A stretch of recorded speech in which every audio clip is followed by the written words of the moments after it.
Dobre, takže ešte pre tých, čo vlastne nevedia, tak dnes si dáme nejaký workoutík. V podstate je tam taká sada workoutov, ktoré sa dajú pustiť, alebo ktoré si môže človek odtrénovať. A ja som si chcel odtrénovať taký, že Get Fit, alebo jak sa to volá, idem si to nájsť. Tento Get Fitter, 4 týždne, takých easy tréningov, ktoré podľa mňa môžeme aj sem tam pripojiť sa k plánu. Dúfam, že to tak pôjde. A máme tu teda endurance viacej. To je celý popis? Aha, dobre. Takže, čo nás dnes čaká? Takže vítajte v Get Fitter tréningu. Poďme začať s nejakými úplnými začiatkami. Endurance. Takže tuto si zlepšíme nejaký fat burning v tom, že pôjdeme v nejaký pace, ktorý je, čiže v nejakom tempe, ktorý by mal byť na akoby endurance, čiže predpokladám, že výdrž, čiže ride longer with less effort. Takže predpokladám, že v tomto tréningu pôjdeme nejaké nízke vaty a bude taká pohodička, ktorý sa volá endurance. Dobre. A mám ísť teda na 65% výkonu na zhruba 113 W. A takto mám ísť 40 minút. Focus on maintaining and consistent cadence throughout the workout. Aim for cadence. Dobre, takže máme mať kadenciu 80 až 90. To znamená, že si musím podradiť.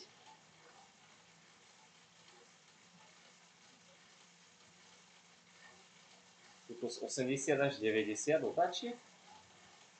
No tak to neviem, či to už teraz idem bomby. Až keď si ešte podradím.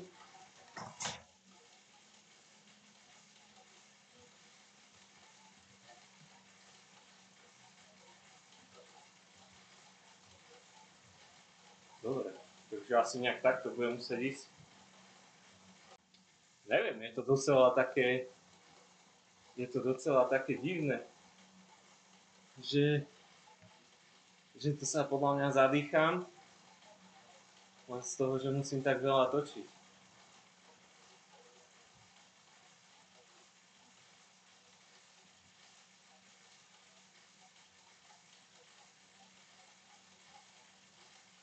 Ukáž, keď si trepne.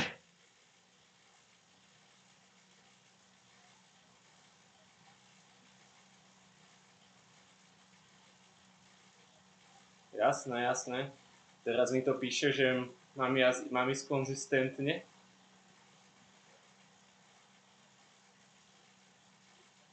No, tak vyskúšame ísť takto. Ale ťažko sa mi ide konzistentne, keď tie vaty tam docela lietajú. Sa mi v podstate moc ľahko, skúsim ešte trošku pridať. Ukáž.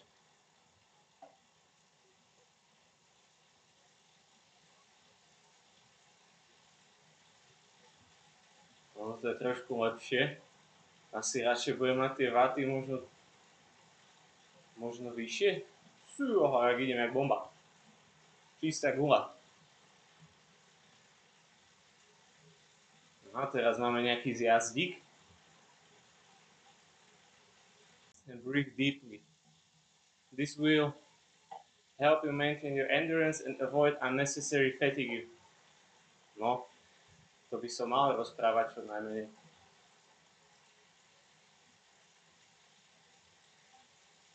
Ešte ťažší, čo to spraví.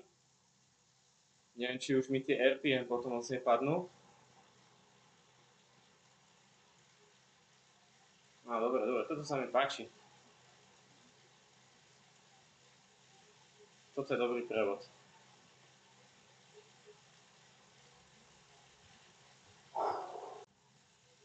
Zatiaľ mi píše, že priemerné vaty 113. Tak to je fajn, tak chceme ísť.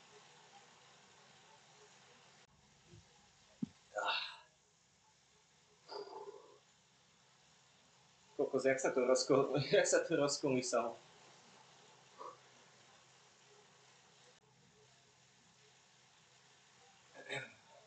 Ideme cez nejaký finish, alebo čo to je? Checkpoint. Ešte 25 minút.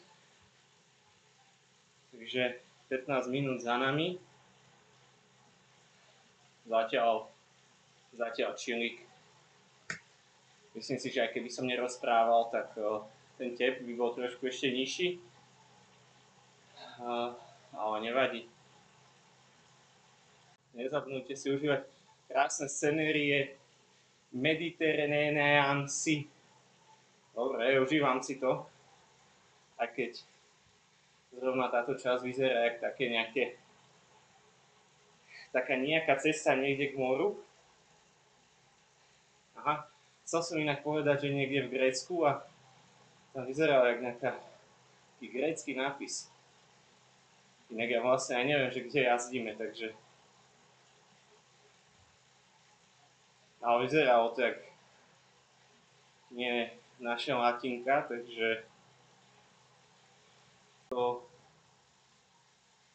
how do you feel? You are halfway through. Wait, dostal som nejaký achievement. Povedal som, že s únikom pôjdem aj ja. A už som sa šetril. Dosahoval asi posledných 10 km. A proste už som dostal defekt. Išiel som do jednej zatačky, kde som cítil, že mi podkozlo zadné koleso. A som bol taký, že fú, že to bolo divné. A potom vlastne jeden cyklista, čo šiel za mnou, tak mi povedal, že mám defekt. A v tom čase, keď už som sa otočil, tak už som videl, že mám prázdne koleso. A to bol tak hrozný pocit. V podstate pred tým závodom som mal akoby... Čo tu máme? A nechcel som dostať defekt. No. A defekt som dostal fakt asi 10 km pred koncom. A ja som sa tak zle cítil, že človek v podstate celú tú sezónu pre tento moment trénoval a dal do toho nervy a všetko a dostane defekt, že to je taká vec, že a ešte taký, že len proste prepichnuté koleso od nejakej hlúposti. 500 kalórií. A tuto nejaký ďalší pokazený Grek. V Grécku všetci pokazení.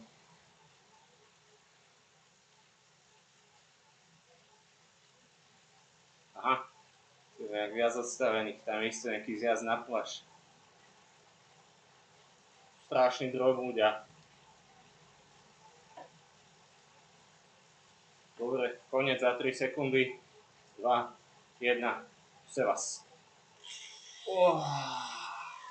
Koniec.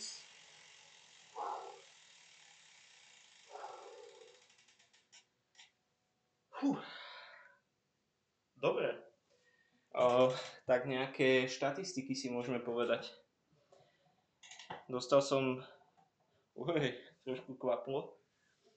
Dostal som 240 bodíkov a nejaké peniažky.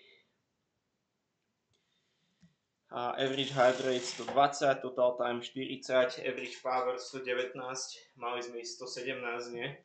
Takže easy. Priemerná tepovka 120, maximálna 137. Graf easy. Myslím si, že som to dodržal. Uložiť a zavrieť.